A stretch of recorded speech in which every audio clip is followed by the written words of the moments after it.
இன்னைக்கு நம்ம ஆண்டவரிடத்துல கேட்க போறோம். என்னுடைய கீழ்ப்படியாமை, அப்பா நீங்க நிறைய பேசுறீங்க, ஆனா எல்லாத்தையும் நான் கீழ்ப்படுகிறேன்னா இல்லை, சில காரியங்களை விட்டுறேன். இன்னைக்கு எனக்கு கிருபை தாங்கப்பா, கீழ்ப்படிய கிருபை தாங்க. நான் கீழ்ப்படியாததுனால என் சந்ததி சாபத்தை அனுபவிக்க கூடாது.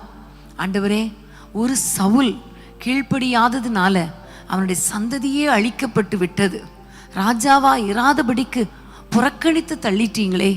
என்னுடைய சந்ததி, என்னுடைய குடும்பம், நான் உம்முடைய சமூகத்தை விட்டு புறக்கணிக்கப்படக்கூடாதே, உம்முடைய சமூகத்தை விட்டு தள்ளப்பட்டுறக்கூடாதே. என் சந்ததி சந்ததியாய் சாபங்கள் தொடரக்கூடாதே. நாங்கள் எதிர்பார்த்திருக்கிற நன்மை வராமல் தடைப்பற்றக்கூடாதே.